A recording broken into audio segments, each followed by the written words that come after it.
وقويتني معها على ما وفقتني له من طاعته أم وقت العلة التي محصتني بها.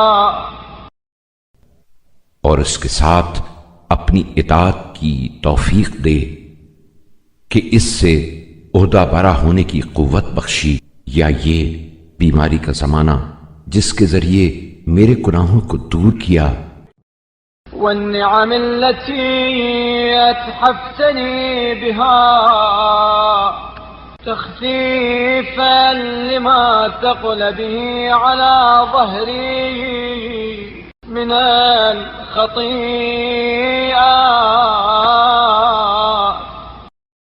اور نعمتوں کے تحفے عطا فرمائے تاکہ ان گناہوں کا بوجھ ہلکا کر دے جو میری پیٹھ کو گراں بار بنائے ہوئے ہیں. وتطهيرا لمن غمست فيه من السيئات وتنبيها لتناول التوبة. اور ان برائیوں سے پاک کر دے جن میں ڈوبا ہوا ہوں، اور توبہ کرنے پر متنبہ کر دے. وتذكيرا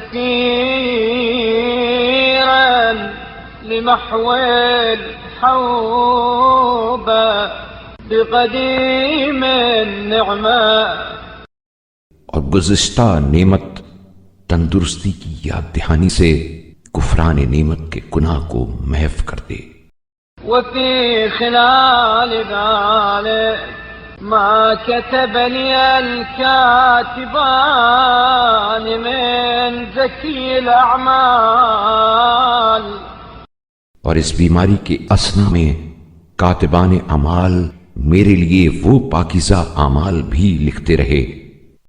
ما لا قلب فكر فيه ولا لسان نطق به ولا جارحة تكلفت.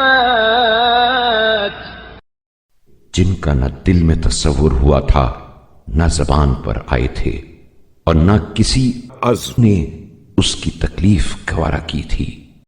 بل فضالا منك علي وإحسانا من صنيعك إلي. یہ صرف تیرا تفضل و احسان تھا جو مجھ پر ہوا،